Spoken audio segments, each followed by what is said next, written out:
चरण के पवन कुमार विराजिए कथाओ इतिहास पवन कुमार विराजिए कथाओ इतिहास तुम पायक रघुनाथ के हम चरणन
जय जय श्री राधे, जय जय श्री राधे श्याम।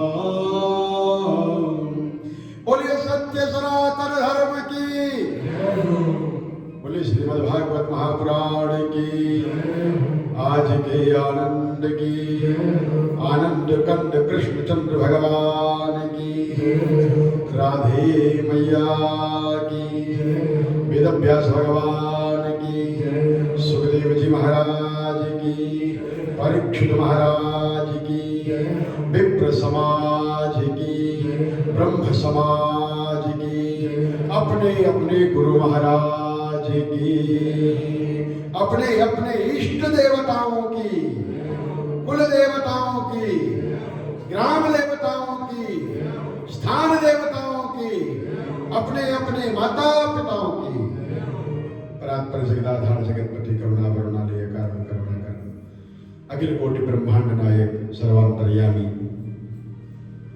निर्गुण निराकार शुभ साकार, वह परमात्मा जो कण कण क्षण क्षण में व्याप्त है, ऐसे परमात्मा परात्पर जगदाधार भगवान श्री हरि के पावन पवित्र चरण कमलों में आज की श्रीमद् भागवत महापुराण कथा सप्ताह का 6वां दिन कथा सेवा आपके चरणों में समर्पित करता हूँ। इसे स्वीकार कीजिएगा, स्वीकार कीजिएगा, स्वीकार कीजिएगा।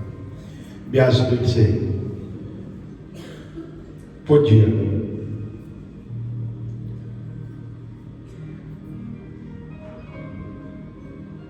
प्रातः स्मरणीय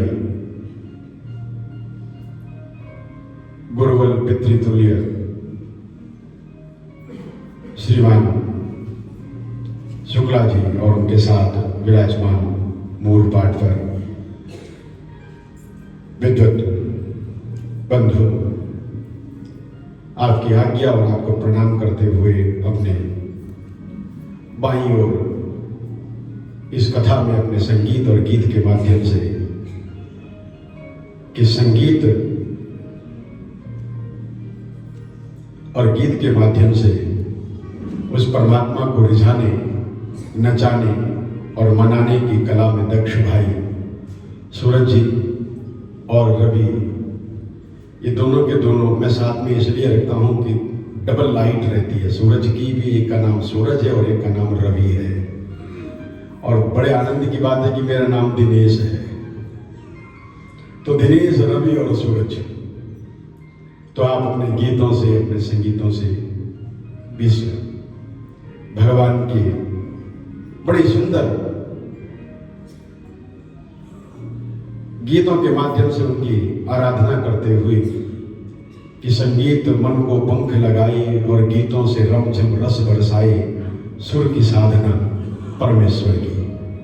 तो उस सुर साधना से उस परमात्मा का आवाहन, उसका ध्यान, उसका चिंतन और उसका ये प्रांगण सुंदर संगीत के पुष्पों से सजाने वाले, वेद मंत्रों की वेद ध्वनि से उस परमात्मा की उन सभी कलाओं को जागृत करने वाले विप्रवृंद और भगवान की अष्टमूर्ति यजमान मूर्ति के रूप में इस भागवत महापुराण की 7 दिन की परमात्मा की सुंदर सेवा, उनका आराधन गंध, अक्षत, पत्र, पुष्प, पाद्य, अर्घ्य, आचमनी आदि के द्वारा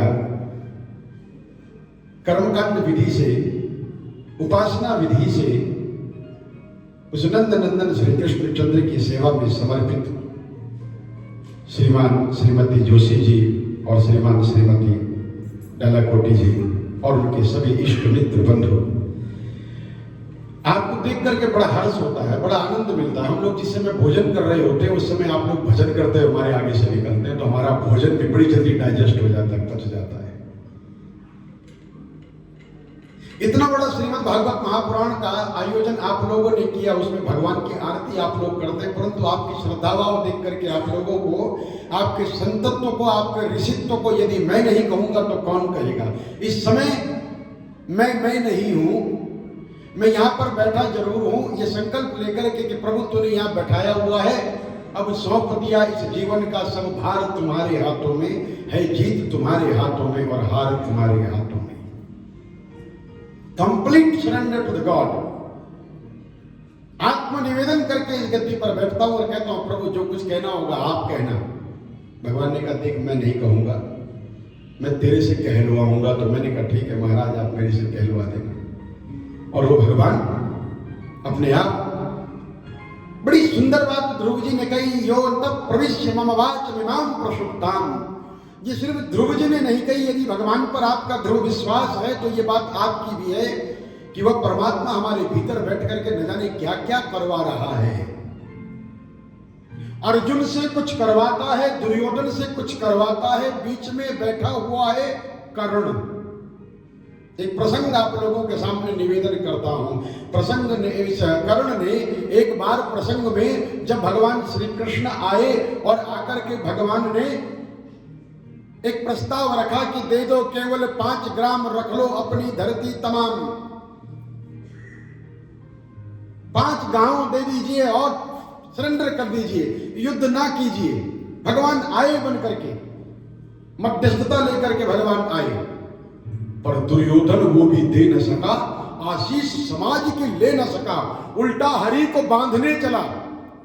रामधारी सिंह दिनकर उल्टा हरि को बांधने चला, जो था असाध्य साधने चला। जो असाध्य है उसकी साधना कर रहा है, जो अबाध्य है उसे बांधने लगा है। भगवान भी कहते हैं कि आ दुर्योधन बांध मुझे। सारी सभा सन्न थी, सभा समाप्त हुई। दुर्योधन की मति फिर कुमति में परिवर्तित हो गई। भगवान को न्योता देता है कि मेरे घर में आ ग्वाले, तूने आज तक क्या खाया होगा, आ मेरे घर में आकर के काजू बादाम किशमिश ऐसे विभिन्न व्यंजन खा। आजकल तो आज तक दही और मक्खन में ही अटकता भटकता रहा। भगवान ने कहा नहीं, मेरी कोई प्रतीक्षा कर रहा है और काका विदुर के घर से निमंत्रण आया है, आज तो भोजन वहां करना है। दुर्योधन के मेवा त्यागे साग विदुर घर खायो हरि। सारे प्रकरण के बाद दुर्योधन का परम मित्र कर्ण उसके पास बैठता है और बैठ करके पूछता है, मित्र तुम्हारी समझ में नहीं आता क्या, धर्म क्या है और अधर्म क्या है, तुम जानते नहीं हो क्या? दुर्योधन ने कहा, जानामि धर्मम न च मे प्रवृत्ति। मैं धर्म जानता हूं पर मेरी प्रवृत्ति नहीं है, मैं धर्म में प्रवृत्त नहीं हो रहा हूं। धर्म को जानता हूं। अरे एक ही गुरु ने शिक्षा दी है धर्मराज युधिष्ठिर को भी, और उसी गुरु ने शिक्षा दी है दुर्योधन को भी। जैसे आकाश से जल गिरता है उसी जगह पर आप 3 प्रकार के बीज बो दीजिए, एक नींबू का, एक करेले का, एक नीम का और एक आम का। और बोए पेड़ बबूल का तो आम कहां से खाए? अब 3 बीज बोए, एक ही खेत में अपने आंगन में 3 बीज रोपे थे। एक आम का रोपा था, एक नीम का रोपा था और एक नींबू का रोपा था। बरसात हुई, आकाश से जल बरसा, तो क्या हुआ बोलिए ना? नींबू के पेड़ के ऊपर भगवान ने नींबू निचोड़ करके लाइम वाटर डाला क्या? या नीम का रस बना करके पत्तों का, और फिर भगवान ने एक बादल से कहा होगा, जा ये नीम है इसको कड़वा जल देना, और आम के लिए कहा होगा कि आम का रस लेकर के इसमें डाल देना, ये मीठा होगा, ये खट्टा होगा, ये कड़वा होगा। बोलिए तो ऐसा होता है क्या? जल एक जैसा बरसता है, परंतु अपने गुणों के कारण, अपने कर्मों के कारण नीम उसमें कड़वा रस प्रदान करता है और नींबू खट्टा रस प्रदान करता है और आम मीठा रस प्रदान करता है।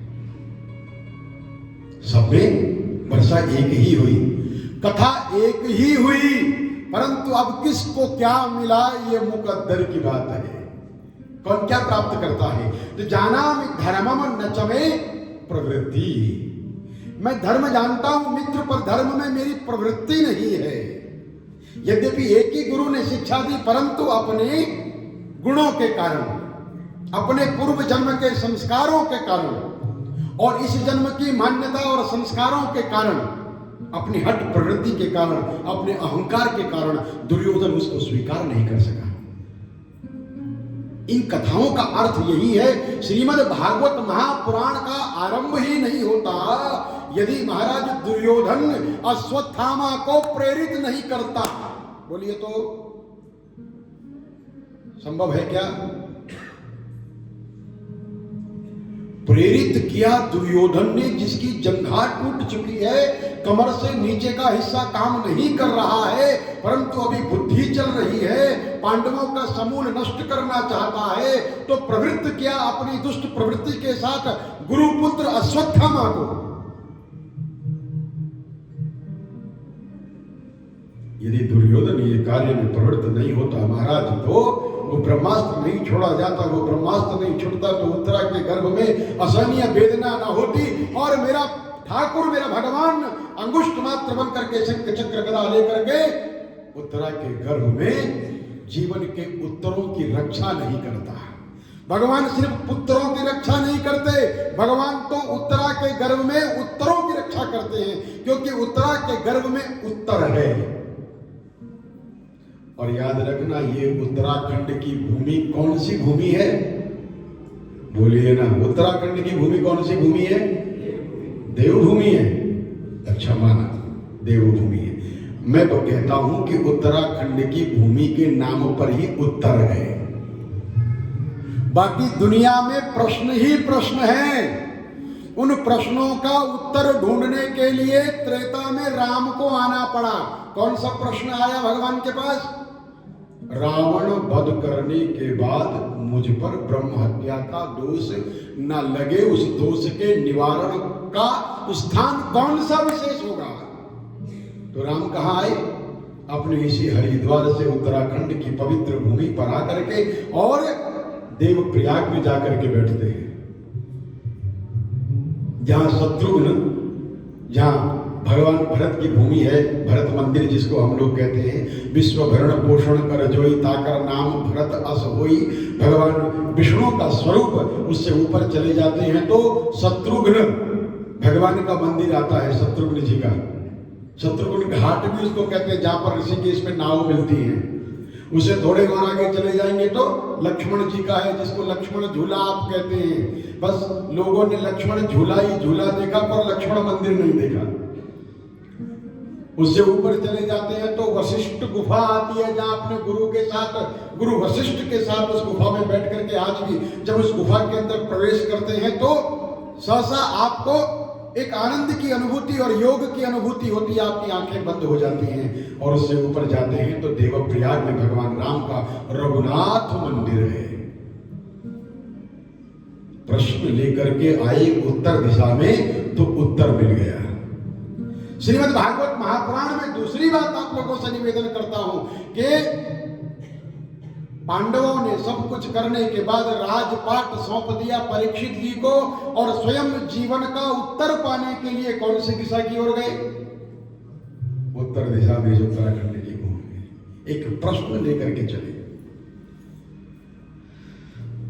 नारद जी ने जब भक्ति के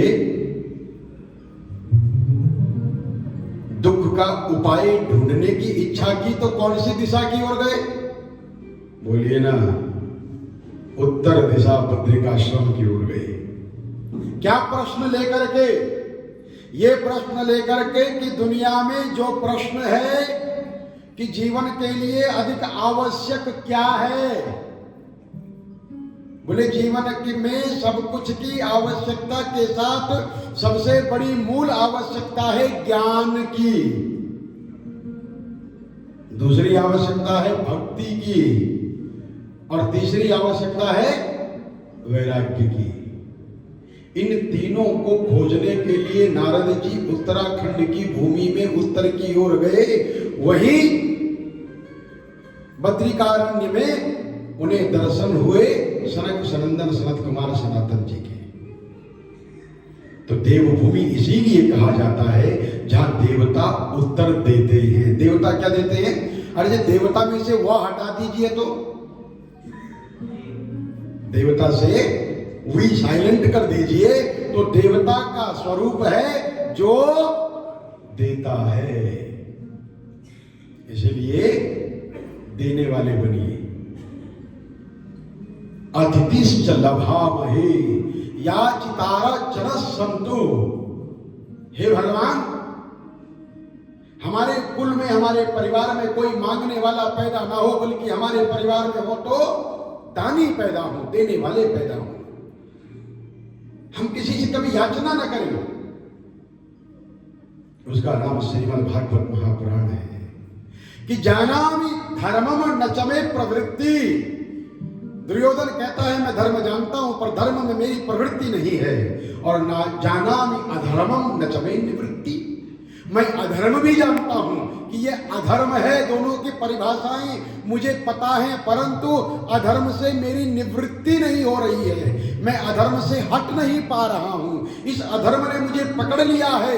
अब तो मैं ये समझता हूं कि किसी देव के कारण, देवता के किसी प्रोत्साहन के कारण, किसी देवता की शक्ति के कारण वह मुझसे अधर्म कराए जा रहा है और मैं करे जा रहा हूं। जानता मैं भी हूं। इसी प्रकार हमारा जो जीवन है वो परमात्मा की कृपा से सबको बराबर प्राप्त हुआ। भगवान 4 प्रकार की कृपा हमारे ऊपर करे रहते हैं। पहली कृपा हम पर होती है, वह कृपा है ईश कृपा। बोलिए तो पहली कृपा क्या है? ईश अर्थात ईश्वरीय कृपा है। पहली कृपा क्या है? ईश्वरीय कृपा। दूसरी कृपा शास्त्र कृपा। आपके धर्मशास्त्र 1 नहीं, 2 नहीं, 3 नहीं कि मात्र 3 किताबें आपके पास हो या एक ही किताब आपके पास हो। धर्मशास्त्र ने आपको 4 वेद, 18 पुराण, उपनिषद, उपपुराण, रामायण जैसे ग्रंथ दिए हैं। अरे कुछ तो पढ़ लो महाराज, कुछ तो पढ़ो। किसी एक पुराण में तो आपकी मति हो। तो पहली कृपा ईश कृपा, दूसरी कृपा बोलिए ना शास्त्र कृपा, तीसरी कृपा गुरु कृपा। गुरु भी है, डायरेक्शन दे रहा है। अरे बाबा उसी को तो आजकल आपको कहीं जाना हो ना, अब जैसे कोई आपको, अभी किसी ने मुझे कहा कि जी हम कथा में आना चाहते हैं, आपकी कथा सुनना चाहते हैं और जरा लोकेशन भेज देना। लोकेशन, मैंने कहा लोकेशन का क्या करोगे? बोले जीपीएस है ना, वो जीपीएस लगा करके हम उस लोकेशन पर आ जाएंगे। तो जीपीएस का मतलब क्या हुआ? Global positioning system. ना छोड़िए उसको, वो उनकी बात है, अपनी बात कीजिए। गुरु प्रोसेसिंग सिस्टम, जीपीएस को पकड़िए। जी गुरु या जी ग्रंथ, पी पंथ, एस संत। आपके जीवन में ये 3 होने चाहिए। जिनके जीवन में ये 3 हैं, जी ग्रंथ द होली बुक, पी पंथ द राइट वे, एस संत। कोई एक ऐसा व्यक्ति आपके जीवन में हो जो आपको, अरे बाबा घोड़े को देखते हैं आप लोग, घोड़ा, अब तो घोड़े है ही नहीं देखने के लिए। पहले बाजार में जब घोड़े चला करते थे, घोड़े तांगे तो घोड़े के आंखों के इस तरफ, दोनों तरफ, हाँ देखा कभी? हम सोचते थे ये कुछ डिजाइन होगा, कुछ ऐसा घोड़े को सजा करके रखते होंगे। बाद में पता लगा कि घोड़े को इसलिए रखते हैं कि घोड़ा सीधा चले, दाएं बाएं उछल के ना जाए, उसका टारगेट एकदम फोकस बिल्कुल फिक्स हो, एकदम सीधा जाना है। तो आपको चाहिए क्या जीवन में? बोले जीपीएस चाहिए। अगर आपके पास जीपीएस है तो सीधा उसी जगह पर पहुंचेंगे, द ग्लोबल पोजिशनिंग सिस्टम, जहां पर आपको पहुंचना होगा इस ग्लोब में, उसका नाम जीपीएस है।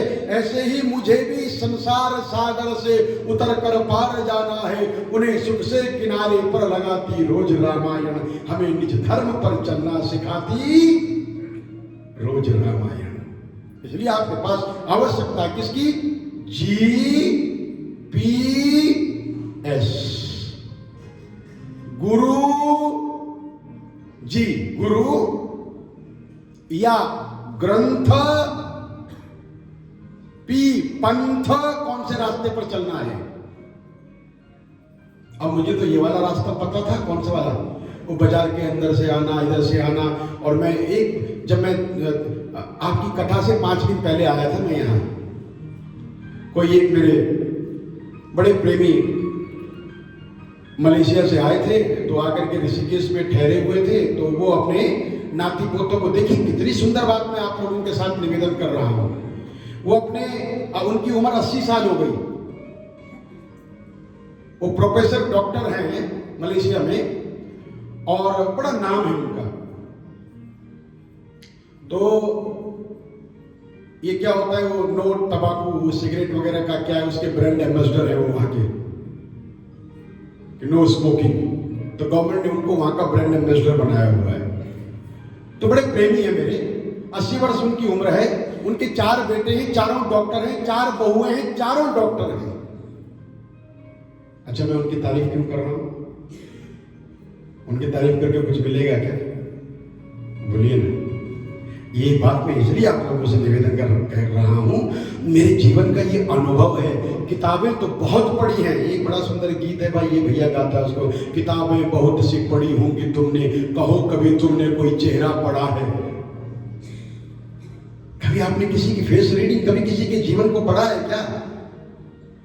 किताबें पढ़ने के बाद कभी किसी के जीवन को पढ़िए महाराज, तब आपको पता, उसी को कहते हैं जीवनी। हम मरने के बाद किसी की जीवनी पढ़ते हैं, जीते जी जीवनी पढ़े तो पता लगे कि किसी व्यक्ति के जीवन में कितना संघर्ष है। और संघर्ष कहते किसको है? आज ये शब्द समाप्त हो गया है। संघर्ष मतलब संग हर्ष। हर्ष किसमें होता है? जब हम संग में रहते हैं, संग में रहते हैं, परिवार में रहते हैं, एक दूसरे के साथ रहते हैं, तब हर्ष में रहते हैं। अलग अलग रह करके हर्ष किसने देखा? जंगल में मोर नाचा किसने देखा?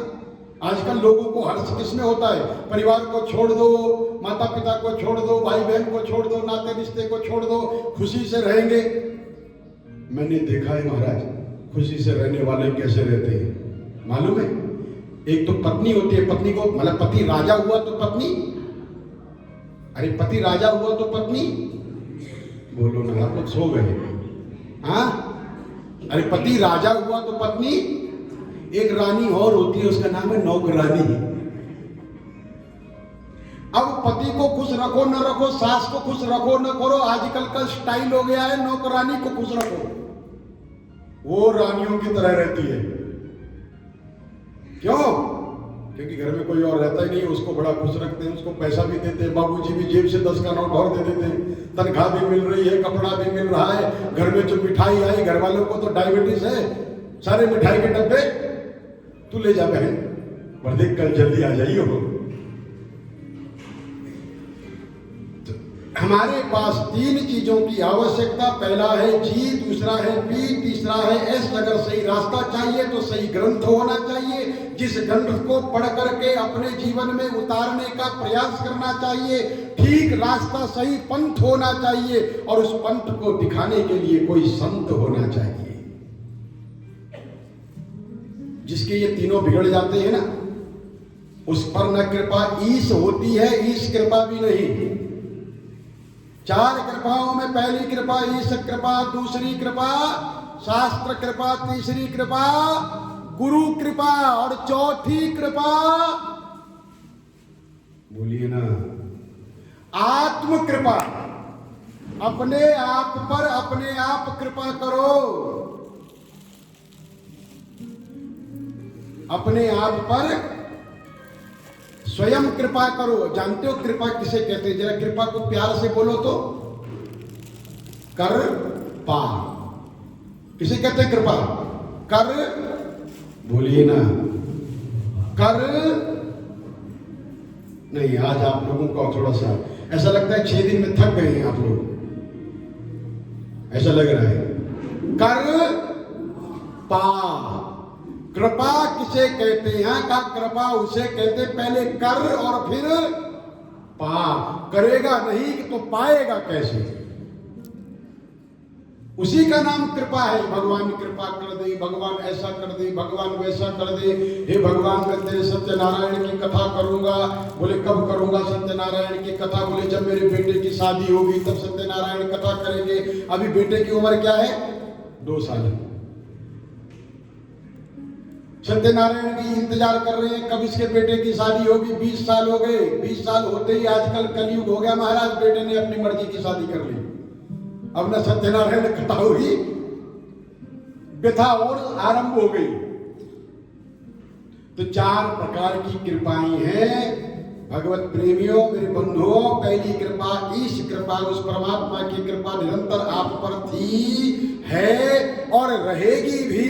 उसके लिए प्रयत्न करते रहो, उस ईश्वर का धन्यवाद करते चलो। दूसरी कृपा शास्त्र कृपा। कथाओं का आयोजन करो, कथाएं सुनो। आजकल समाज क्यों बिगड़ रहा है? खास करके नए बच्चे जो हमारे हैं, यंग जनरेशन। क्या? क्योंकि शास्त्र की ओर इनका ध्यान ही नहीं है। शास्त्र की ओर ध्यान ही नहीं है। शास्त्र की बातें तो वो ऐसा समझते हैं कि जैसा हमें किसी ने सिक्का पढ़ा करके भेजा हो और सिक्का पढ़ा करके तब हम बोल रहे हो। शास्त्र सुनना ही नहीं तो समझ में आएगा कहां से? शास्त्र कृपा। शास्त्र बताएगा कि विवेक कैसे आएगा, शांति कैसे आएगी, सुख किसमें है। तीसरा कहा गुरु कृपा। कोई न कोई गुरु आपके पास हो। गुरु बड़ों को कहते हैं। गुरु सिर्फ उन्हीं को नहीं कहते कि जिन्होंने बड़ा भगवा चोला पहन लिया है। गुरु कहते हैं अपने से बड़े को, अपने से बुजुर्गों को। 2 शब्द हैं संस्कृत में। एक शब्द है लघु और दूसरा है लघु माने छोटा और गुरु माने बड़ा।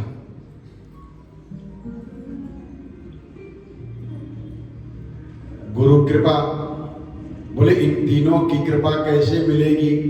बोले इन तीनों की कृपा तभी मिलेगी जब आप आत्म कृपा करेंगे, अपने ऊपर कृपा करेंगे। तो ये तीनों कृपाएं आप पर हो गई। जैसे आपने कथा का आयोजन किया, जैसे दूर दूर से आप लोग आए, आपने अपने पर कृपा की है, स्वयं पर कृपा की है। आपने अपनी डायरी में, लाइफ डायरी में लिख दिया, लिखवा दिया। कौन लिख रहा है आपकी लाइफ डायरी? कोई ना कोई तो डायरी मेंटेन कर रहा होगा ना। कल उसका नाम बताया था आपको। कौन कर रहा है डायरी मेंटेन? बोलिए ना। चित्रगुप्त महाराज आप सबकी डायरी मेंटेन कर रहे हैं, जिसका नाम है चित्र। अर्थात आपके जीवन का वो विचित्र चित्र जिसको कोई नहीं जानता है। कौन सा चित्र? बोले जो सबसे गुप्त है, किसी को भी नहीं पता। वो गुप्त भी प्रकट हो जाता है भगवान के सामने। ये आपने भागवत में सुना। तो आत्म कृपा जब हम करते हैं, अगर आप स्वयं पर कृपा नहीं करेंगे तो आप पर कोई भी कृपा नहीं करेगा। किसी ने बड़ी सुंदर बात कही, कहा नाई मेरे बाल कितने हैं? हम लोग अपने सिर के बाल नहीं देख पाते, शीशे में देखते हैं पर अपने बाल देख नहीं पाते। शीशे में भी बाल इधर उधर के देख लेते हैं महाराज, ऊपर के नहीं देख पाते। टॉप के सीधा अगड़म बगड़म करके बात अलग है, फोटो खींच करके बात अलग है, पर सीधे ऐसे ऊपर के जो बाल है ना, सहस्त्रार चक्र के बाल नहीं देख पाते। तो नाई से पूछते हैं कि नाई मेरे बाल कितने हैं? तो नाई सफेद रंग का कपड़ा लगा करके, बांध करके, कैंची हाथ में उठा करके, कंघी लेकर के कहता है सबर रख तेरे आगे आएंगे। नाई मेरे बाल कितने हैं? बोले सबर रख तेरे आगे। हाँ, इसलिए सावधान रहो अपने कर्मों के निमित्त, बहुत सावधान। आज हमारे सिर पर जो बाल हैं धीरे कट करके हमारी झोली में आने वाले हैं। परमात्मा के द्वारा बरसात नित्य हो रही है और एक समान वर्षा हो रही है, वर्षा का जल बरस रहा है। परंतु नीम का पेड़ अपना हिस्सा ले लेगा, नींबू का पेड़ अपना हिस्सा लेगा और आम का पेड़ अपना हिस्सा लेगा। ये श्रीमद् भागवत महापुराण का हम सब लोगों के लिए निर्णय है। सावधान कर करता हुआ कहता है, सप्ताह जागृति प्रदात। बोले 7 दिन में सप्ताह जागरण है, ये जागृति नहीं हुई तो क्या हुआ? देखिए परीक्षित जी महाराज के पास मात्र कितने दिन थे अपने आप को सुधारने के लिए? 7 दिन थे। और कंस के पास कितने वर्ष थे अपने आप को सुधारने के लिए? 7 वर्ष थे। 8वें वर्ष तो भगवान ने आना था। 7 वर्ष में कंस नहीं सुधरा और 7 दिन में युधिष्ठिर सुधर गया। और खटवांग राजा की कथा आप कल सुनेंगे या नहीं सुन पाएंगे, समय का अभाव रहेगा, पर आज ही खटवांग कह रहे हैं, मेरी बात कह देना। अंतिम वाक्य खटवांग का खटवांग की मृत्यु होने वाली थी 2 घड़ी में। 2 घड़ी, 1 घड़ी का 2.5 घंटा। बोले 2 घड़ी में खटवांग की मृत्यु होने वाली है। उसने अपने गुरु से पूछा कि जो 2 घड़ी में मृत्यु हो रही है तो क्या करना चाहिए? गुरुदेव ने कहा जिसको 2 घड़ी के बाद छोड़ना है उसको अभी काल करे सो आज कर, आज करे सो अब, पल में परलय होएगी, बहुरी करेगा कब। ये श्रीमद् भागवत महापुराण में आप लोगों ने 6 दिन की सेवा में सुना कि ये मात्र कथा नहीं है, मनोरंजन के लिए कथा नहीं है कि आप इसलिए सुने कि हाँ भजन करे, ताली बजाए, नाचे गाए और कितनी अच्छी कथा। ये कथा इसलिए है महाराज कि आप कथा सुनने गए थे, आप लेकर के क्या आए हैं? एक राजा, उस राजा को बहुत समय के बाद ये सुध हुई, ये सत्संग मिला कि मेरे राज्य में एक बहुत तपस्वी संत रहते हैं और वो संत मंत्र देते हैं। और मुझे राजा ने जीवन भर तो राजपाट ही किया, लूटपाट ही किया, मारकाट ही किया। उसे समझ में आया कि किन्हीं जन्मों के कारण मुझे ये राज शासन करने को मिला है, अगला जन्म मिले या ना मिले। तो राजा ने पता किया कि अगले जन्म की तैयारी करनी है, कैसे करनी है, कोई बताओ।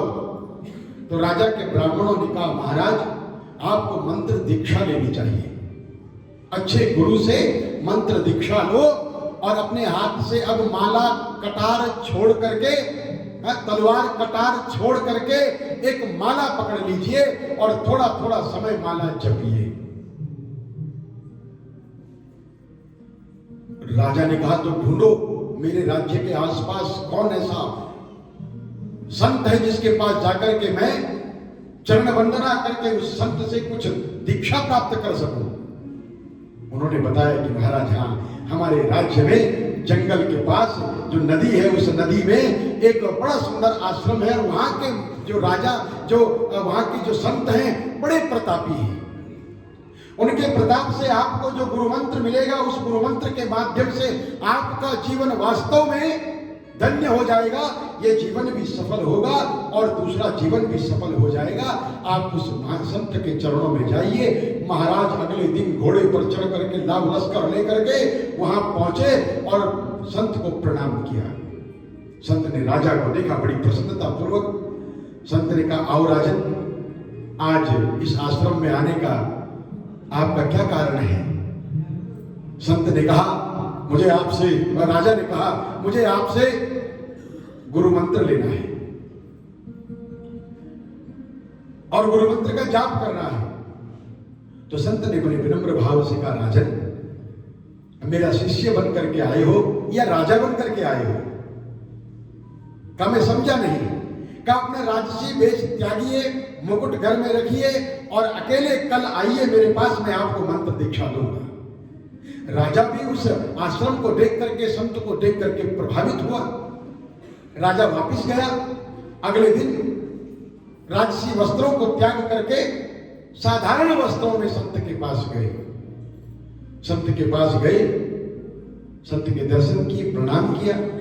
महाराज संत ने राजा से कहा राजन ये पात्र ले जाइए। एक पतीला दिया और कहा राजन गुरु मंत्र तब दूंगा, पहले इस पतीले में दूध लेकर के आओ। आप दूध लेकर के आना, उस दूध को गर्म करेंगे, थोड़ा तुम पीना, थोड़ा मैं पीऊंगा, थोड़ा ठाकुर को भोग लगाएंगे, उसके बाद मंत्र देते हैं। ये प्रावधान है। राजा ने कहा ठीक है। राजा उस पतीले को लेकर के गांव में गया। राजा को देखते ही गांव वाले आश्चर्य में आ गए। उन्होंने दूध मांगा, गांव वालों ने दूध दिया। राजा पतीले में दूध लेकर के आया और महाराज से कहा प्रभु मैं ये दूध लेकर के आया हूं। तो राजगुरु ने कहा इस दूध को चूल्हे पर चढ़ा दो। लकड़ियां जल रही थी, दूध का पतीला चूल्हे पर रखा गया। जैसे ही रखा दूध फट गया। दूध फट गया। राजा जब दूध लेकर के स्वामी जी के पास आया, स्वामी जी ने कहा इस दूध को फेंक दीजिए, ये तो फट गया, जाइए दोबारा दूध लेकर के आइए। राजा उस दूध के पतीले को लेकर के किसी दूसरे के घर में गया, गांव से फिर दूध लेकर के आया। सुबह से लेकर के शाम तक 5 बार राजा यही करता रहा। अंत में राजा को अपनी प्रवृत्ति के अनुसार, राजा के गुण के अनुसार क्रोध आया और क्रोध में उसने संत से कहा कि ये क्या लगा रखा है आपने, बार बार दूध लेने भेजते हो, ये दूध फट रहा है, इसमें मेरा क्या दोष, मुझे मंत्र दीक्षा दो और मैं जाता हूं। संत ने कहा राजन आप जानते हो ये दूध क्यों फट रहा है? कहा नहीं। कहा इसलिए फट रहा है कि पतीला गंदा है। पतीला कैसा है? दूध को कचाने के लिए, सुरक्षित रखने के लिए पतीला साफ होना चाहिए, तभी दूध उस पर पक पाएगा और पच भी पाएगा। परंतु जब पतीला ही गंदा होगा तो दूध निश्चित फटेगा। राजा ने कहा महाराज इसका अर्थ क्या है? तो महाराज ने कहा ऐ राजन तुम्हारे मन का पात्र अभी पवित्र नहीं है। तुम्हारे मन का पात्र अभी पवित्र नहीं है। यदि मैं मंत्र रूपी दूध तुम्हारे मन के पात्र को दे दूंगा तो तुम उस दूध को उस दूध को वैसे ही फाड़ दोगे जैसे गंदे पतीले पर दूध गर्म करने पर फट जाता है। कहा महाराज फिर क्या करना है? तो कहा राजन पहले इस पतीले को धोइए। मल मल करके राजा ने उस पतीले को धोया। अब तो वो समझ गया जीवन का सार।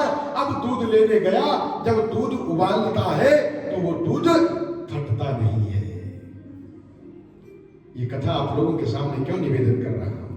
7 दिन से हम कथाएं सुन रहे हैं और न जाने कितने जन्मों से कथाएं सुन रहे हैं, पर क्या हमारा मन का पात्र पवित्र हुआ? इसलिए कथाओं को सुनने के लिए मन का पात्र पवित्र होना चाहिए। जब मन का पात्र पवित्र होगा तब उसमें ज्ञान रूपी दूध आएगा, तब भक्ति रूपी दही जमेगी और तब वैराग्य रूपी मक्खन उससे प्राप्त होगा। और फिर उस मक्खन को थोड़ा सा गर्म कीजिए तो क्या बनेगा? घी बनेगा। और इस घी से क्या करेंगे आप? देवता की आरती करेंगे।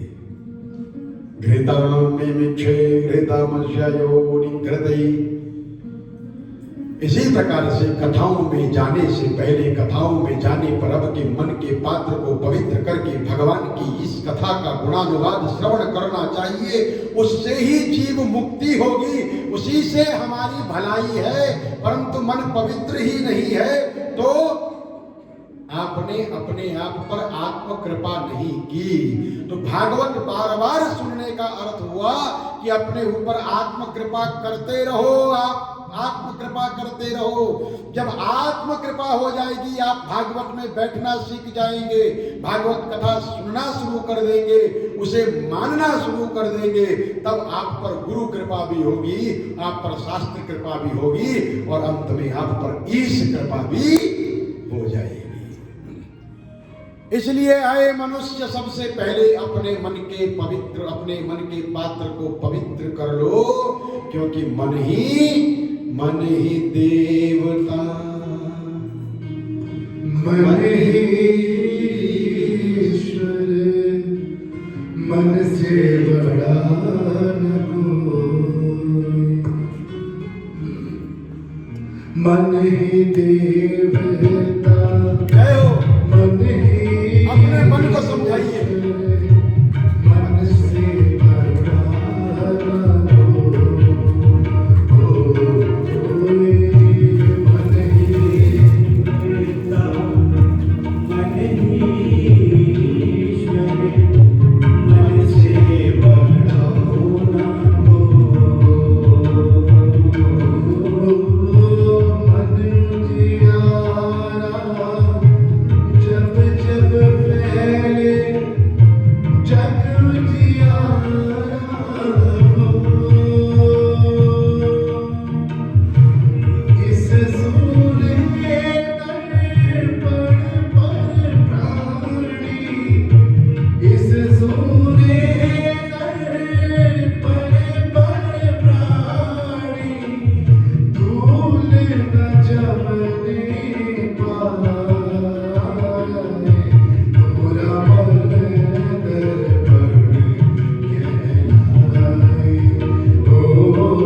मन मेरे हाथ पैर तेरे तोड़ दो।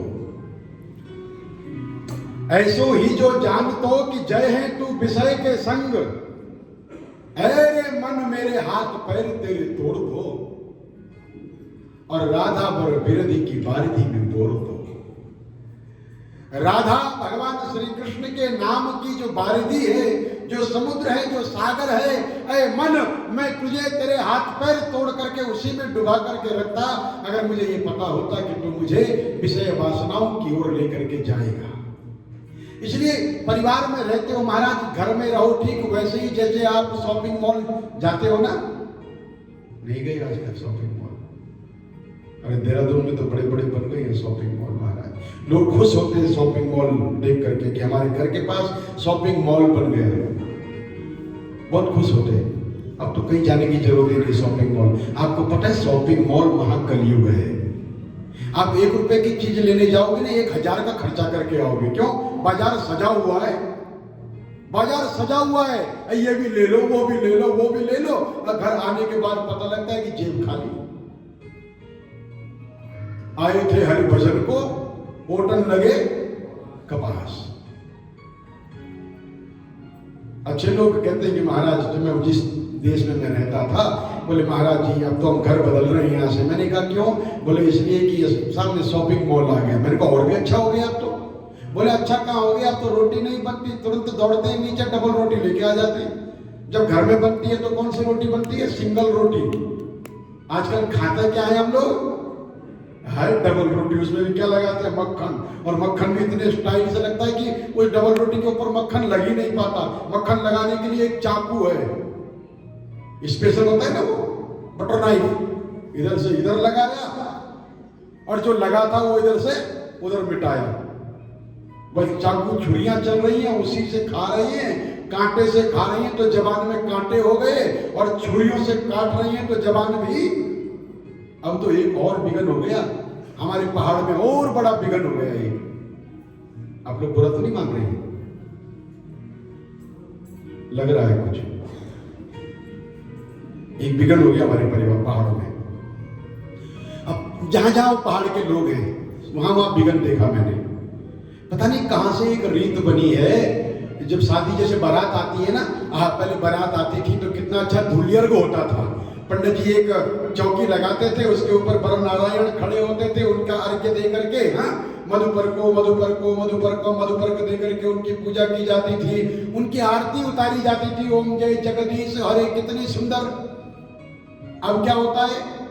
बोले गेट के अंदर घुसने से पहले एक रिबन लगा देते हैं, और उस रिबन काटने के लिए कैंची तैयार रखते हैं, और जिस काम में पहले ही कैंची चल गई हो उस घर में तो आखिरी तक। हमारे पुराने लोग कहते थे शादी जब हो रही है, बोले ये कैंची, फावड़ा, तलवार सिर्फ दूल्हे के पास होती थी, ऐसे ऐसे अस्त्र शस्त्र दूर रखो। अब क्या होता है शादी में सबसे पहले? और महाराज 5100 रुपये लेंगे, जैसी पार्टी वैसी। पंडित जी देख रहे हैं कि सारी शादी में रात भर में मुझे 5100 नहीं मिलेगा, पर वहां कैंची चलते ही कितना मिल जाता है? 21,000। बस अब वहां कैंची चली, अब समझ लीजिएगा कि अंदर क्या हाल होने वाला है। और फिर लोग सिर पकड़ के बैठे हुए, क्या? बोले जब से बहू आई है घर में कैंची चल रही है। किसने बोया ये बीज? हमने स्वयं बोया है। We all are responsible। अरे भाई बसों के ऊपर लिखा रहता है यात्री अपने सामान की स्वयं रक्षा करे। दुर्यर्ग होता है, आरती होती है, ग्राम गणेश पूजन होता है, तिलक लगाया जाता है, चंदन लगता है, दक्षिणा दी जाती है, पान दिया जाता है, पूजा होती है, भोजन कराया जाता है, तब उत्तम प्रकार की वधुएं हमारे घर में वधु प्रवेश करती हैं। और अब तो वधु प्रवेश ऐसा हो गया है कि बहू आती है तो टेलीविजन सिनेमा, दूसरी माँ को देख के, बंबई वाली उस सिनेमा को देख करके, बोले क्या? बोले तांबे का लोटा होगा दहलीज पर, वो चावल से भरा होगा, और तब बहू रानी अंदर आएगी, उसमें लात मारेगी। अगर आपके यहां नहीं होता तो बहुत अच्छा, अगर होता है तो बंद कर दो।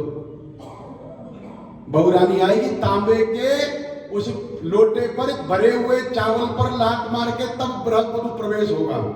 बस तो फिर यही तो हो रहा है, सबको फुटबॉल बना करके परिवार टूट रही है। क्यों? क्योंकि हमारा आरंभ ही गलत हो रहा है।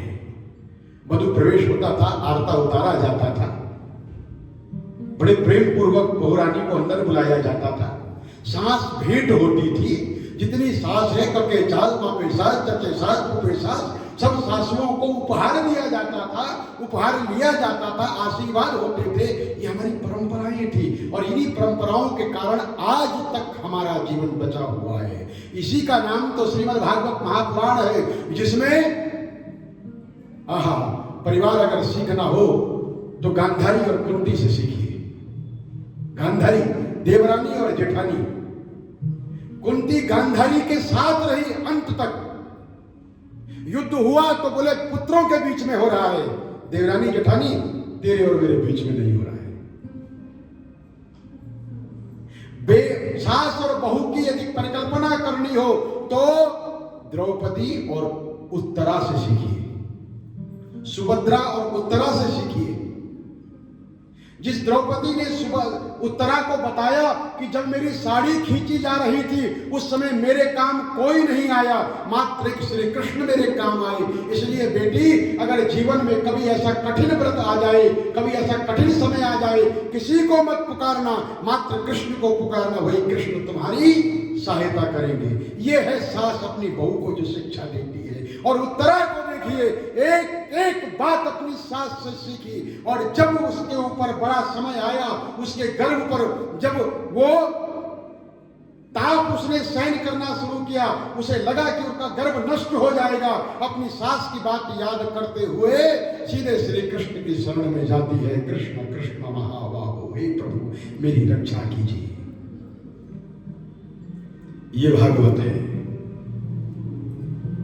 हम कथाओं के जंगलों में फंसे हुए हैं महाराज, पर ये समझ ही नहीं पाए कि जंगल में भी जाते हैं। जो आप लोग नहीं गए होंगे ना, जो लोग जंगल भी जाते थे, लकड़ियां भी लाते थे तो अच्छी अच्छी लकड़ी लेकर के आते थे। ऐसे ही सब कुछ ले आते थे क्या? घास लेने जाते थे तो अच्छे अच्छे हरे हरे घास लेकर के ऐसे ही सब कुछ लेकर के आते थे क्या? पूरा जंगल उठा के ले आओ? नहीं ना। आज भी आप टमाटर खरीदने जाते हैं तो कितना ध्यान रखते हैं, एक एक टमाटर को गोल गोल घुमा करके देखते हैं। और कथा सुनने आते हैं तो क्या लेके जाते हैं मालूम है? एक केला, थोड़ा सा जलेबी, 2-4 टॉफी, प्रसाद और दे दो। वो देना, वो सेब वो रखा है, वो बड़ा वाला सेब वो देना, लेकर के चले। पर क्या कथा लेकर के गए अपने मन के पात्र में? क्या आप वो फॉर्मूला लेकर के गए जिस फॉर्मूला के जपने से आपका परिवार शुद्ध होगा, आपका व्यवहार शुद्ध होगा, आपका विचार शुद्ध होगा? भगवान श्री कृष्ण ने बचपन से ही बोले 2 वर्ष में भगवान ने यमलार्जुन का उद्धार किया।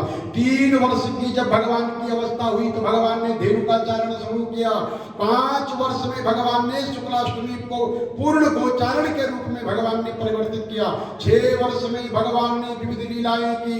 7 वर्ष के जब भगवान हुए तो उन्होंने धेनुकासुर का वध किया।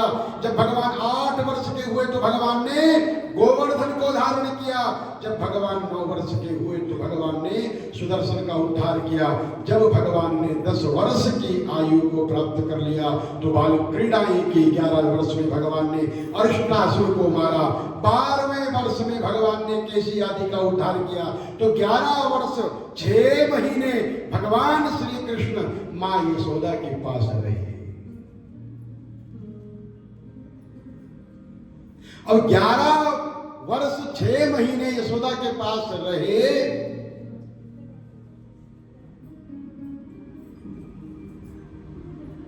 और इस बीच में भगवान ने नाश किया।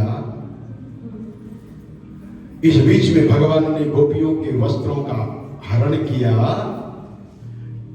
तो भगवान इसीलिए तो गीता में कहते हैं कि याद रखना है अर्जुन, मेरा जन्म भी दिव्य है और मेरे कर्म भी दिव्य है। साधारण मनुष्य के समान मेरा जन्म ना जानो और साधारण मनुष्य के समान मेरे कर्म भी ना जानो।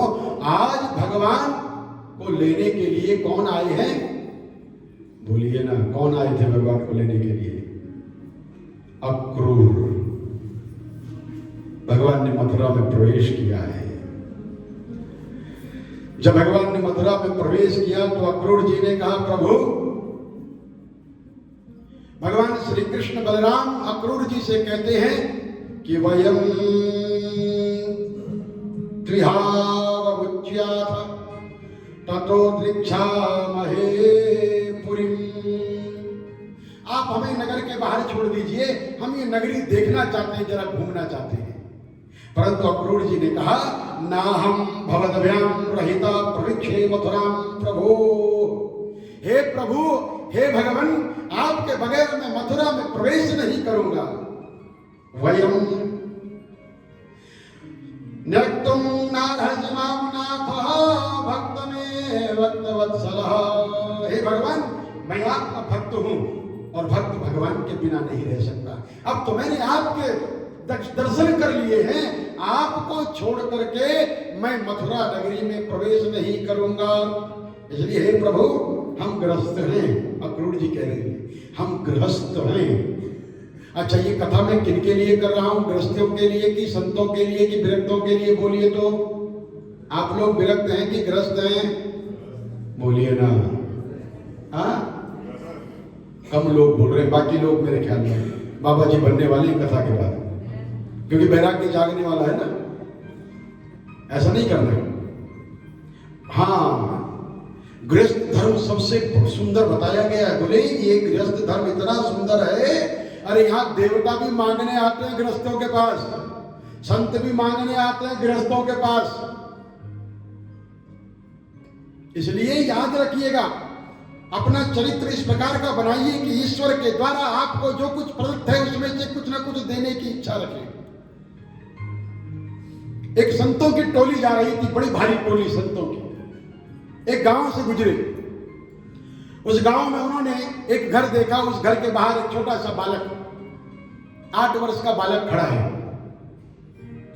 संतों को बड़े गौर से देखता है, विनम्र भाव से प्रणाम भी करता है। सबसे बड़े जो स्वामी जी थे, उस स्वामी जी ने उस बालक के पास जाकर के कहा, है बेटा, कुछ दे देना, कुछ देना। बालक ने कहा, भगवान क्या चाहिए, क्या दूं? बोले कुछ भोजन दे दे। बालक ने कहा, भोजन है ही नहीं घर में। बोले तो फिर आटा दे दे। बालक ने कहा, आटा है ही नहीं, 2 दिन से रोटी नहीं बनी है। माँ आटे की ढूंढ में, आटा ढूंढने गांव में गई हुई है, कहीं कुछ मिलेगा तो आज रोटी बनेगी। महाराज 2 दिन से कुछ खाया नहीं, आपके पास कुछ है तो आप ही दे दो। स्वामी जी मुस्कुराए, बोले तेरे पास देने के लिए कुछ नहीं है क्या? बोले नहीं, कुछ नहीं है। बोले वो देख, जहां तेरी गाय बंधी हुई है ना, वहां पर गाय के पास भूसा पड़ा हुआ है। क्या पड़ा है? जानते हो भूसा किसे कहते हैं? वो जो हमारी अकल में पड़ जाता है ना। आप लोगों की नहीं, आप लोग बहुत अच्छे हैं। जो हमारी अकल में अक्सर पड़ जाता है, कहते हैं इसकी अकल में भूसा बना हुआ है। बोले वो जो गाय के पास जो पड़ा हुआ है ना, वो भूसा वो दे दे। लड़का भी गया, उसने भी 2 मुट्ठी भूसा उठाया और बाबा जी के पात्र में डाल दिया। बाबा जी ने वो पात्र उठाया और सिर से लगाया और चल पड़े। बाकी जो चेले लोग थे वो बड़े तमतमा गए। बोले क्या बाबा है यार, भूसा कोई मांगने की चीज है? भूसा कोई देने की चीज है? एक जगह पर एक पेड़ के नीचे बैठे, थोड़ा जलपान किया, थोड़ा सुस्ता लिए, तो एक चेले ने इससे रहा नहीं गया, वो उठ करके बोलता है, बाबा जी आपने ये क्या किया? उस बालक से भूसा मांगा, आज के बाद जब भी कोई इससे मांगने आएगा तो वो भूसा ही देगा। बाबा ने कहा नहीं, ऐसा नहीं है, मैंने उसके अंदर देने का बीज बो दिया है। उसके पास आज कुछ उपलब्ध नहीं है तो उसने भूसा दिया, कल उसके पास कुछ उपलब्धता होगी तो वो वही देगा।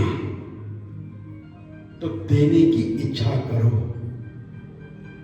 देने की इच्छा अपने कुल में। याद रखना, हम लोग अकेले अकेले दान करते, मैं यहाँ की बात नहीं कर रहा हूं, कहीं और की बात करना, यहाँ करना नहीं करना आपकी मर्जी, बाहर इसे जरूर अप्लाई करना। पप्पू की माता भी दान दे, पप्पू के पापा भी दान दे और पप्पू से भी दान दिलवाओ, 1 रुपया ही सही। क्यों? क्योंकि पप्पू अपने देने से जाएगा, पप्पू के पापा अपने देने से जाएंगे और पप्पू की मम्मी अपने देने से जाएगा। ये नहीं होगा कि जी पप्पू के पापा ने दे दिया, अब हमें देने की जरूरत क्या है। ये संसार देने के लिए है, गृहस्थ हैं और आपके चरण रजों से हमारे घर को पवित्र कीजिए। अक्रूर जी कहते हैं आपके चरणों की धूलि हमारे घर में पड़ जाएगी तो हमारा घर पवित्र होगा प्रभु। महाराज सगोपाल सहृद विशिषा सुहृत्तमः न हम आगच्छायाम में गेहाम न सनाथाम कुर्वधोक्षज। हे प्रभु आप हमें सनाथ कीजिए, हम सबके सब तृप्त हो जाएंगे। हम आपके गंगा जल से आपका चरणामृत, क्योंकि इनके चरणों की धोवन से ब्राह्मणों के, गुरुओं के, देवताओं के चरणों को धोने से क्या होता है ये अक्रूर जी बताते हैं। अक्रूर जी कहते हैं अग्नि देवता प्रसन्न होते हैं,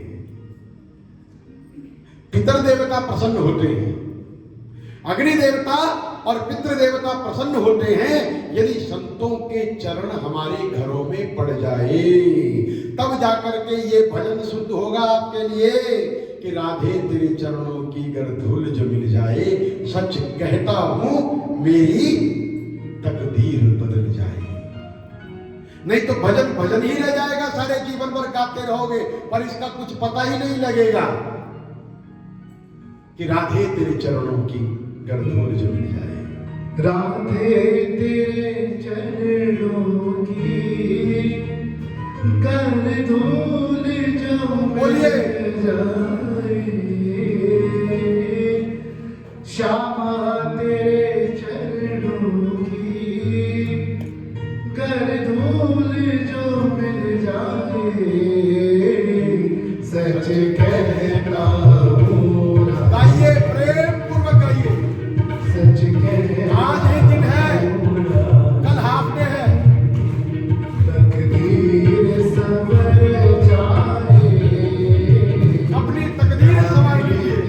चरणों की गर धूल जो मिल जाए, वो सच कहता हूँ राधे, सच कहता हूँ राधे। तकदीर संवर जाए, राधे तेरे चरणों की। ये मन बड़ा चंचल है, कैसे तेरा भजन करूं। ये मन बड़ा चंचल है, कैसे तेरा भजन करूं।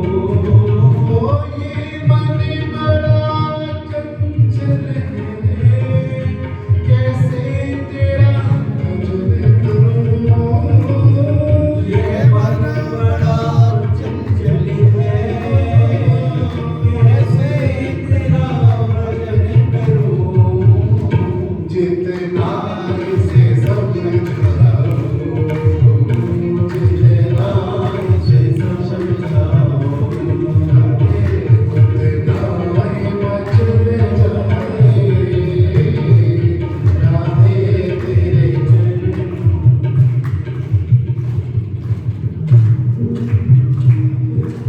जागते रहो। अब तो मुझे नाम भी याद हो गए, मैं नाम लेके बोल सकता हूँ कि फलानी देवी सो रही है। बोलिए राधे तेरे।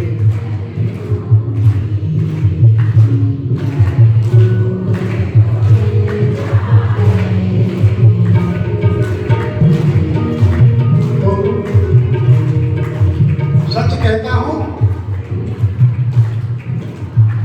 सच कहता हूँ। जोर से बोलिए।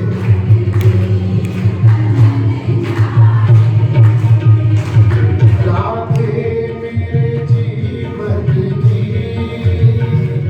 बस एक तमन्ना है, राधे जीवन की बस एक तमन्ना है। ओ राधे मेरे जीवन की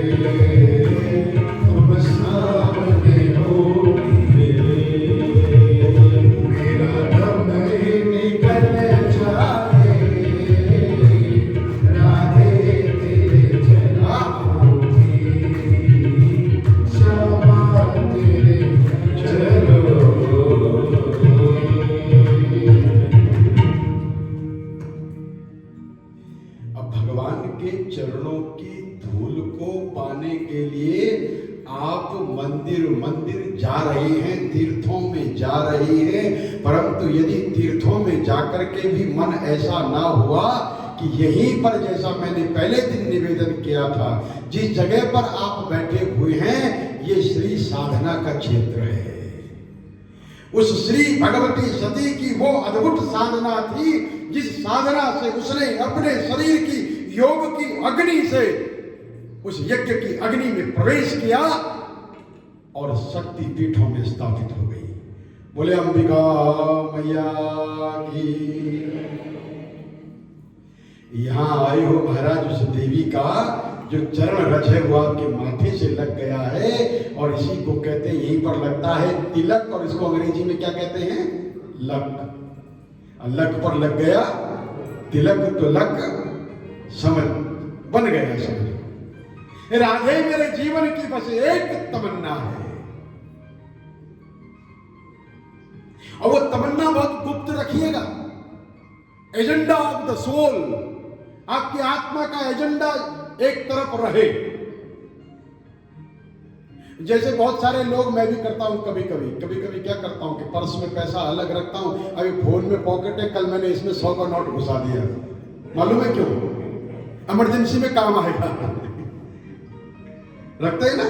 कुछ लोगों को देखो तो पर्स में इधर उधर तो 500, 700, 800, 1000 रुपए, 2000 रुपए रखेंगे, पर 500 का नोट मोड़ मार करके कुछ इधर रखेंगे, कुछ उधर रखेंगे। बोले क्यों? बोले इमरजेंसी में काम आएगा। तो जैसे आप वो नोट गुप्त करके रखते हैं, ऐसे एक नोट गुप्त करके रखो कि राधे मेरे जीवन की बस एक तमन्ना है। वो तमन्ना क्या है? बोले तुम सामने हो मेरे, मेरा दम ही निकल जाए। जिस दिन दुनिया से जाना पड़े तो मेरे ठाकुर उस दिन मेरे सामने खड़े रहना, बाकी दुनिया का काम करने देना। जब तक जीवन है तब तक चलने देना। भगवान भोग भी देते हैं, भुक्ति भी देते हैं, योग भी देते हैं और मुक्ति भी देते हैं। अंत में हमें क्या चाहिए? मुक्ति चाहिए। लेकिन मुक्ति के लिए करना क्या पड़ेगा? एजेंडा सेट करना पड़ेगा। अपने जीवन का एजेंडा सेट करके रखो, एक तरफ लिख करके रखो कि प्रभु मेरे जीवन की बस एक तमन्ना है। ये दुनियादारी की तमन्नाएं हैं मेरे भाइयों बहनों, दुनियादारी की तमन्ना। एक बेटा भी हो जाए, उसकी शादी हो जाए, वो कलेक्टर बन जाए, अच्छी तनख्वाह मिल जाए, अच्छी बहुरानी आ जाए, नाती पोता हो जाए, बड़ा बंगलो हो जाए, ऐसा ये इस दुनिया का ही है। यहीं तक है, यहीं तक है। आपने अपने लिए क्या लिया? अपने लिए क्या लिया बताइए तो। महाराज एक पिता बाजार जाता है, त्योहार आता है, हाँ मैंने बहुत बार अनुभव किया है। माता पिता बाजार गए, शॉपिंग मॉल में बड़े सुंदर सुंदर कपड़े दिखाई दिए। पत्नी ने अपने पति से कहा कि ये शर्ट खरीद लो अपने लिए। पति क्या कहता है? बोले नहीं नहीं, मेरे पास बहुत सारी शर्ट है, पहले ही अलमारी भरी पड़ी है, मेरे को लगी है, खर्चा कराती है फालतू में, ये शर्ट मेरे पास बहुत सारी है। पत्नी थोड़ा आगे गई, उसे फिर एक शर्ट पसंद आई, उसने कहा ये शर्ट खरीद लो ना बेटे के लिए। अपनी शर्ट पे प्राइस टैग देखा था, बेटे की शर्ट पे प्राइस टैग नहीं देखा। बोले एक नहीं 2 ले ले, ऑफिस जाता है वो जरा अच्छा लगेगा, ये शर्ट उस पर अच्छी लगेगी। एक की जगह 2 शर्ट खरीद ली, बेटी के लिए 2 सूट खरीद लिए, अपने लिए बोलो ना। पति पत्नी से कहता है सुन अपने लिए साड़ी खरीद ले। पत्नी के कह रही ढेर लगा है, अलमारी भरी पड़ी है साड़ी, कितनी साड़ी खरीदूंगी मैं? पहनने के लिए कहीं जाना ही होता, बुढ़ापे में क्या करना है इतनी साड़ी? अब बुआरी के लिए, हाँ बुआरी के लिए खरीद लो, बहुरानी का, बेटी के लिए खरीद लो एक, चलो एक नहीं 2 खरीद लो, ये भी अच्छी लग रही है ना, ये अच्छी लगेगी उस पर। साड़ी सूट जो भी खरीद लिया, बहू के लिए 2 खरीद लिया। खरीदा कीजिए कभी कभी। बहू सास के लिए खरीदे, सास बहू के लिए खरीदे तो मजा आएगा। हाँ एक हिंदी गीत है, सुनाऊं आपको? नहीं सुनाओगे? सुनोगे? सुना दो पक्का? हिंदी गीत है, ये तो नहीं बोलोगे कि हिंदी गीत सुना रहा है यहाँ पर। बहुत पुराना गीत है, आपने नहीं सुना होगा। एक बहू बोलती है, आजकल नहीं बोलती है, याद करवाता हूं कि 100 साल जिए हमारी सासू जी। गूगल में इसको सर्च कर लेना, यूट्यूब में, और गाना इसको कि 100 साल जिए हमारी सासू जी। अरे माँ ने तो हमको जन्म दिया, क्या माँ ने तो हमको जन्म दिया पर तुमने दिया हमें प्यारा पिया। 100 साल जिए हमारी सासू जी, 100 साल जिए हमारी सासू जी। माँ ने तो हमको जन्म दिया, माँ ने तो हमको जन्म दिया पर तुमने दिया हमें प्यारा पिया। 100 साल जिए हमारी।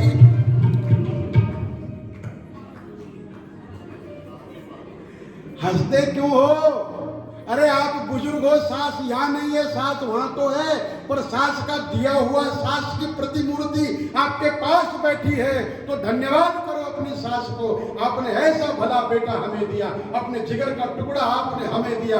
ऐ सासू माँ, तुम अगर स्वर्ग में हो तो तुम्हें प्रणाम है, और तुम साथ में हो तो तुम ही मेरा स्वर्ग हो। 100 साल जिए हमारी। अच्छा बोलना जरा एक बार, बड़ा सुंदर गा रही है ये लोग, बोलिए तो। 1 2 3 हाँ। 100 साल।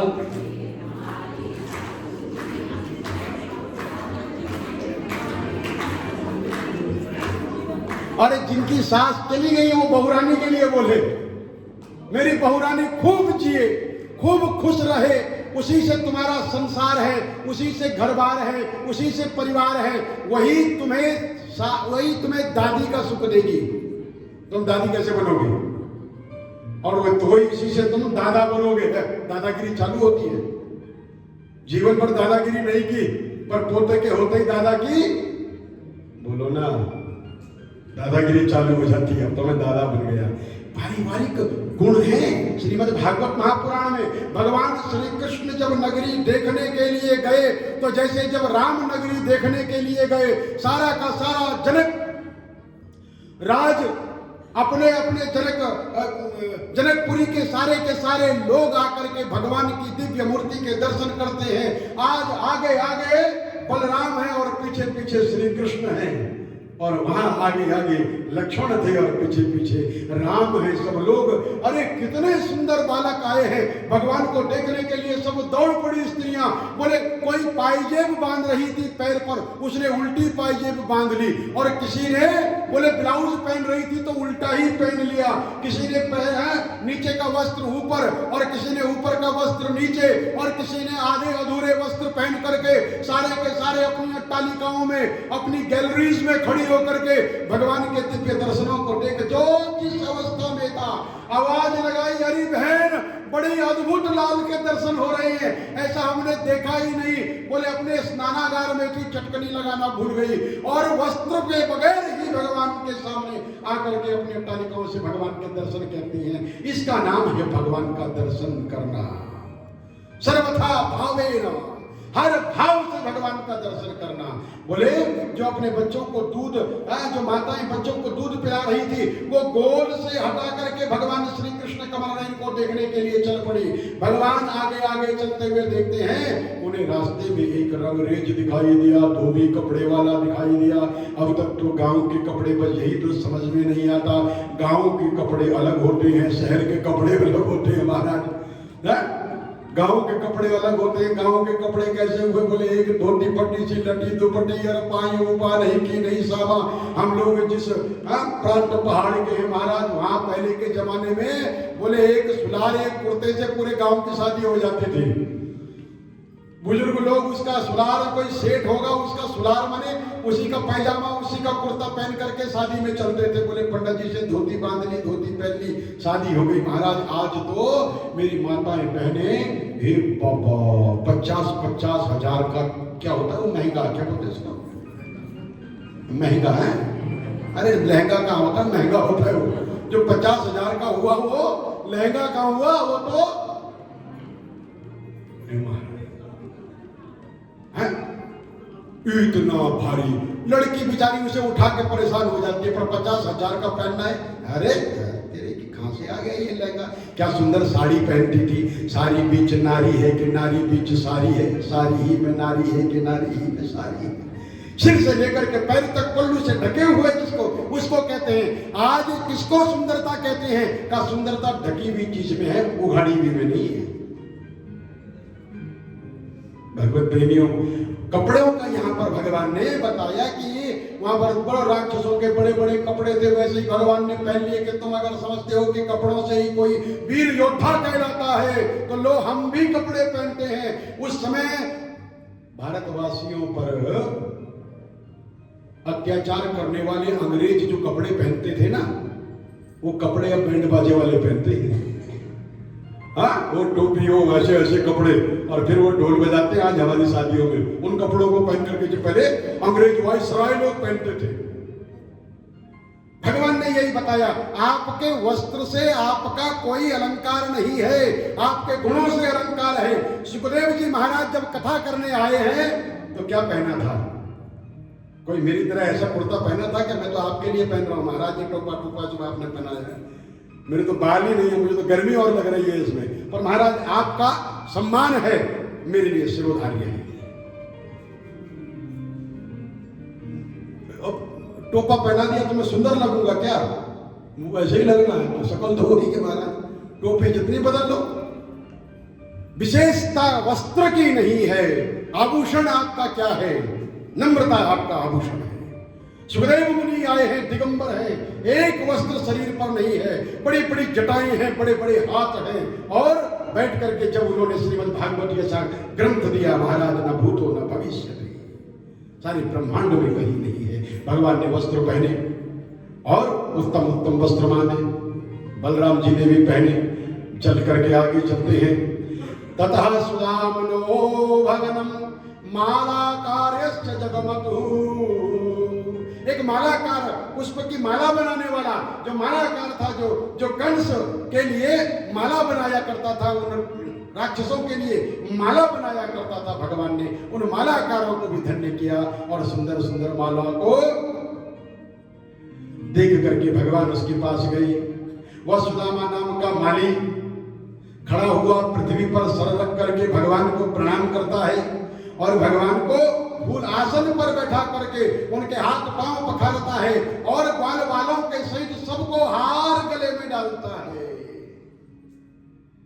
सबको पान खिलाता है, चंदन आदि सामग्री से पूजा करता है और कहता है, प्रभु आप दोनों के शुभ आगमन से हमारा जन्म सफल हो गया। पुष्पमाला माला दे करके मोक्ष प्राप्त कर दिया। भगवान ने कुब्जा पर कृपा की। एक स्त्री को देखा जो बिल्कुल शरीर से कई जगह से मुड़ी हुई थी, कुब्जा, सुंदरता भी नहीं थी इतनी, परंतु मेरे ठाकुर की नजर देखी कितना सुंदर है, और वेदव्यासी कितना सुंदर लिखते हैं। वारी वारी जाऊं कहते हैं, भगवान श्री कृष्ण ने उससे कहा, का त्वं वरोर वेतदुयानुलेपनम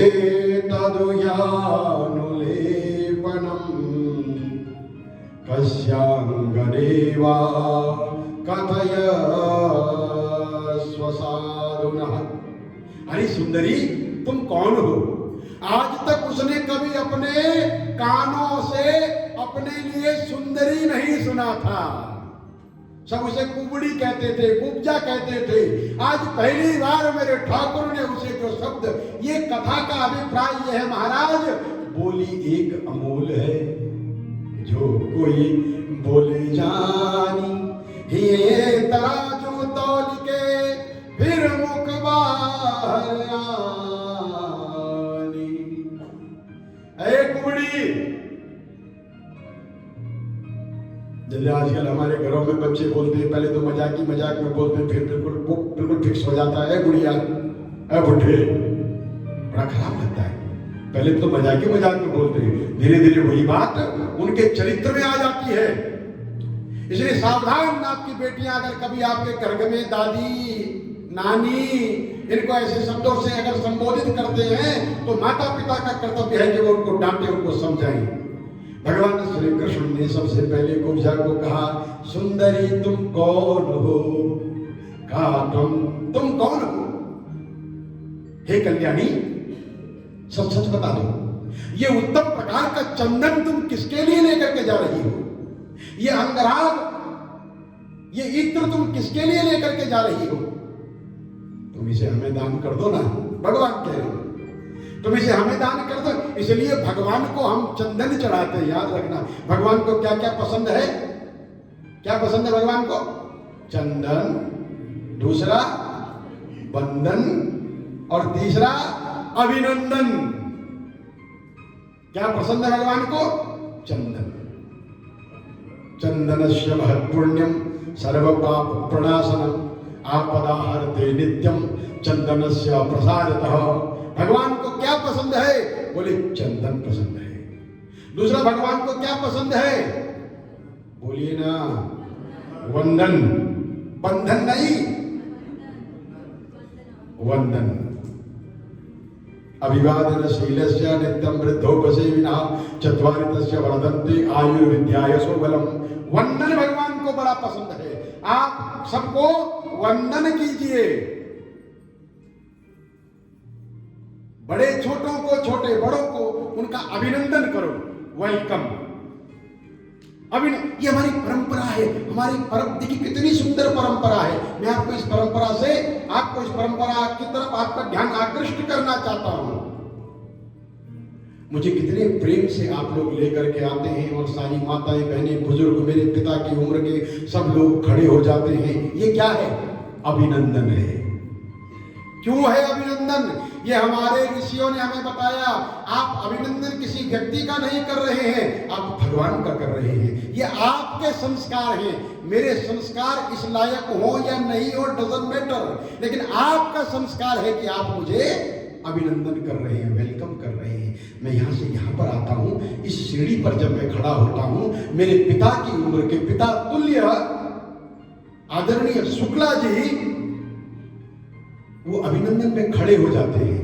मैं इस लायक हूं या नहीं हूं बात अलग है, परंतु उनका अपना चारित्रिक विकास देखिए, उनका अपना संस्कार देखिए कि वो अभिनंदन में खड़े हो जाते हैं। ये चीज सीखने की और बताने की होती है। इसका नाम अभिनंदन है। तो भगवान को क्या पसंद है? एक तो बोलिए ना, दूसरा वंदन वंदना कीजिए, तीसरा सबका वेलकम करो, सबका स्वागत करो। ना जाने किस रूप में, हाँ नारायण कहीं खो गया है क्या जो मिल जाएगा? हाँ, वो सब में है। हरि व्यापक सर्वत्र समाना। सैरंध्रिवाच, उर्डन लगाने वाली सैरंध्री कुब्जा ने कहा कि दासस्म्यहं सुंदरम कंस सम्मता त्रिवक्र नामायनुलेप कर्मणि। हे ठाकुर, मैं कंस की दासी हूं और त्रिवक्र माने 3 जगह से मुड़ी हुई हूं, कुबड़ी हूं, इसी नाम से प्रसिद्ध हूं। वैसे मेरा नाम सैरंध्री है, लोग मुझे कुब्जा कहते हैं। कुब्जा अर्थात कुबड़ी। मेरे द्वारा ये चंदन अंगराग भोजराज कंस के बहुत भाते हैं। मैं उनको ये अंगराग, ये परफ्यूम, ये सेंट, ये इत्र और ये चंदन का लेप उनके लिए लेकर के जाती हूं। परंतु आज मुझे लगता है कि आप ही एक योग्य पुरुष हैं जिसको ये चंदन अर्पण करना चाहिए। आज तक तो मैं कंस को अर्पण करती थी, परंतु आज मेरा भाग्य जगा है, मैं ये चंदन आपको अर्पण करती हूँ। त्वदीयं वस्तु गोविंद तुभ्यमेव समर्पये गृहाण सुमुखो भूत्वा प्रसीदा परमेश्वर। आपसे उत्तम पात्र बिना युवाम को अन्य अस्तिदर्हति। आपके अतिरिक्त कौन है जो इसको स्वीकार कर सके? और भगवान के सौंदर्य, सुखवानता, रसता, माधुर्य, प्रेमालाप और चारु चितवन से कुब्जा के मन से अमर उसका हाथ कमर निकल गया और भगवान पर उसने अपने को सर्वस्व न्यौछावर कर दिया। और सुंदर गाढ़ा गाढ़ा अंगराग, वो जो लेपन है, वो लेप भगवान को देती है। और भगवान ने वो चंदन लगाया और भगवान ने उसकी तरफ बड़े प्रेम भरी निगाह से देखा। मेरे कान्हा ने, जो बड़ा चित चोर है, उसने कुब्जा के चित्त को चुरा लिया और धीरे से भगवान ने उसके पैरों पर अपने पैरों के पंजों को रखा और उसकी ठोड़ी को जरा सा हाथ लगाया, एक झटके से ऐसे उठाया तो जो कई जगह से टेढ़ी थी वो सीधी हो गई। ऐसा फिजियोथेरेपिस्ट देखा कहीं? ऐसा फिजियोथेरेपी के पास यही तो करते हैं आप लोग जा करके, और वो पैसा ही लेता रहता है, करे ठीक नहीं करे भगवान जाने।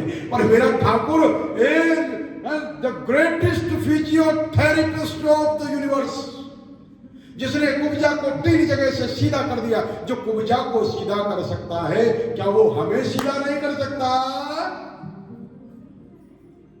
कथा का भाव यही है। आगे बढ़े। महाराज कोहलया पीड़ हाथी सामने आ गया। अखाड़े की ओर भगवान की अथ कृष्ण शराम सकृत शौचो परंतभा मल्लुंडभिर्घोषम श्रुत्वादिष्टुम कोई। अरे सुंदर नगाड़े बजने लगे, रंग भेरियां बजने लगी, रणभेरी बजने लगी, युद्ध के नगाड़े बजने लगे। वहां पर जैसे ही भगवान गए, दरवाजे पर देखा महावत की प्रेरणा से कुबलया पीड़ हाथी, ओ बहुत बड़ा विशालकाय हाथी खड़ा है, उसका नाम कुबलया पीड़ है। श्री कृष्ण ने अपनी कमर कस ली। भगवान ने तुरंत अपने गले का पट्टा उतारा और अपनी कमर में जोर से बांध करके कमर को कस करके भगवान घुंघराली जो अलगे थी, भगवान ने तुरंत अपनी घुंघराली अलकों को समेट लिया, बांध लिया और मेघ के समान गंभीर वाणी से महावत को ललकार करके कहा, ए महावत हट जा, हमें रास्ता दे। महावत जब नहीं हटा, भगवान ने कहा थोड़ी ही देर में हाथी के साथ तुझे भी यमराज के घर में पहुंचाता हूं। महावत को धमकाया और इस तरह से भगवान ने, कुबलया पीड़ हाथी ने भगवान को अपनी सूंड पर लपेटा।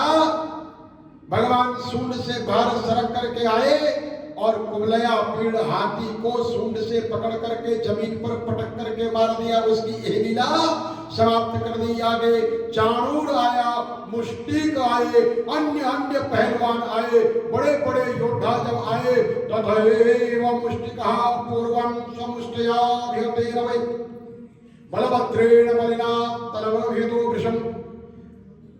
मुष्टिक नाम के उस राक्षस ने बलराम पर जैसे ही प्रहार किया, जो शेषनागावतार है, जिसके पास इतनी शक्ति है, उस पर जैसे ही मुष्टिक का प्रहार किया, बलराम जी ने भी एक जोर का तमाचा मारा, उसको वहीं पर घायल कर दिया। बड़ा मल्ल युद्ध हुआ। चाणूर, मुष्टिक, कूट, सल, तोसल, ये 5 बड़े बड़े योद्धा कंस ने खड़े किए हुए थे। 5 योद्धा।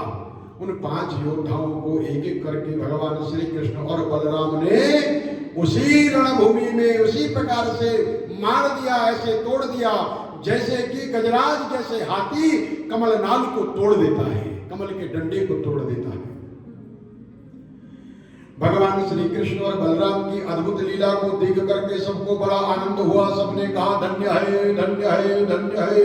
अब जब नगाड़े बजने लगे, जय जयकार होने लगी, कंस को बड़ा क्रोध आया। कंस ने सुना कि सारे पहलवान मार दिए गए हैं, जो बचे हुए थे वो भाग गए हैं। तब भोजराज कंस ने सारे बाजे बंद करा दिए और आज्ञा दी, अरे वसुदेव के इन दुष्चरित्र लड़कों को नगर से बाहर निकाल दो, गोपों को का सारा धन छीन लो और दुर्बुद्धि नंद को कैद कर लो। वसुदेव बड़ा कुदृष्टि और दुष्ट है, उसे शीघ्र मार डालो। उग्रसेन मेरा पिता होने पर भी अपने अनुयायियों के साथ शत्रुओं से मिला हुआ है, इसलिए उसे भी जीता मत छोड़ो। इस प्रकार जब कहने लगे, सुखदेव जी कहते हैं, परीक्षित, भगवान श्री कृष्ण सबके जीवन दाता हैं। आज भगवान ने कंस को ललकारा, रंगमंच पर भगवान श्री कृष्ण ऊपर चढ़ गए, वहां से कंस को पकड़ करके भगवान ने जमीन पर जोर से पटक दिया। बड़ा युद्ध होने लगा, हाथों से हाथ, पैर से पैर लड़ने लगे, परंतु कंस का बल जरा भी नहीं चल पाया। असल वास्तव में कंस तो भगवान का स्पर्श चाहता भगवान का स्पर्श था। युद्ध हुआ, खूब मल्ल युद्ध हुआ और भगवान ने कंस को उसके एक एक पाप की याद दिला करके, उसको प्रायश्चित करवा करके कंस के प्राणों को हर लिया। जब कंस की जीवन लीला भगवान ने समाप्त कर दी, तो सुखदेव जी कहते हैं, परीक्षित, अब भगवान श्री कृष्ण जो सारे संसार के जीवन दाता हैं, उन्होंने कंस की रोती हुई रानियों को ढांढस बंधाया, सांत्वना दी और लोक रीति के अनुसार मरने वाली की जैसी क्रिया होती है वैसा क्रिया और कर्म कराने की प्रेरणा भगवान ने दी। संस्थाम हताम समकारयत, इसका ठीक प्रकार से आप जो है संस्कार कीजिए। और उसके बाद भगवान श्री कृष्ण बलराम जी के साथ कारावास में जाते हैं। कारावास में जाकर के अपने माता पिता का बंधन मुक्त करते हैं। भगवान श्री कृष्ण अपने माता पिता के चरणों पर हाथ रखते हैं और माता पिता भगवान श्री कृष्ण के माथे को चूमने लगते हैं। मां रोती है पपक कर भगवान श्री कृष्ण को देखकर। जब कृष्ण ने मां के चरणों का स्पर्श किया तो मां को श्री कृष्ण का स्पर्श वैसा ही लगा कि जब मां ने भगवान को उस क्षण देखा था जब भगवान ने लीला की थी और मां के कोख में, मां के गोद में आए थे। वही स्पर्श का अनुभव करती हुई मां की आंखें झरझर पानी से बहने लगी। भगवान श्री कृष्ण भी रो रहे हैं, मानो कृष्ण के आंसू मां के चरणों का अभिषेक कर रहे हो, चरणों को धो रहे हो और मां के आंसू भगवान श्री कृष्ण के सिर पर गिर रहे हो और वो अपने ठाकुर का अभिषेक कर रही हो। पर पीड़ा से छलक उठे मन, वो छलकन ही गंगा जल है। और पर पीड़ा पर बहे जो आंसू, वो आंसू ही अमृत कण है। दोनों अभिषेक कर रहे हैं। कृष्ण मां के चरणों को, पिता के चरणों पर जो आंखों से आंसू की बूंद पड़ रही है, उस उन बूंदों से पिता के चरणों को पखार रहे हैं, मां के चरणों को पखार रहे हैं। मां भी रो रही है और श्री कृष्ण का मानो आदिदेव भगवान परमेश्वर श्री हरि का अभिषेक चल रहा हो, सब रो रही हैं। मां कहती है, बेटा क्या तुझे मेरी याद नहीं आई एक बार भी? बड़ा सुंदर भाव है। और एक कन्हैया किसको कहेगा तू भैया। कैसी अद्भुत भगवान के सामने ये स्थिति आई है। एक मां ने जन्म दिया और एक मां ने 11 वर्ष 6 महीने तक जिस बालक को पाला है, कैसा दंड भगवान के सामने आया है कि वो किसे मां कहे, किसे मां कहे। क्या तुझे मेरी एक बार भी याद नहीं आई? भगवान श्री कृष्ण कहते हैं, मां ऐसा हो ही नहीं सकता कि मैं तुझे भूल गया। मां शब्द तो वो शब्द है जिसे गाय भी बड़े भाव से याद करती है, बोलती है। गाय का शब्द एक ही होता है, बड़े प्रेम से गाय कहती है मां। और गाय के उस शब्द में सृष्टि का सबसे पहला शब्द गाय के मुख से निकला हुआ मां शब्द है, जिसे परमात्मा ने स्वीकार करके गाय को देवों की माता बता दिया। सब देवताओं में उत्तम मां, ऐसा कभी हुआ ही नहीं कि मैं तुझे भूल गया। परंतु ये सब विधि के द्वारा लिखा गया लेख है। और एक कन्हैया किसको कहेगा तो मैया से प्रणाम करते हुए आगे बढ़ते हैं। कैसा द्वंद है। एक ने तुझको जन्म दिया रे, एक ने तुझको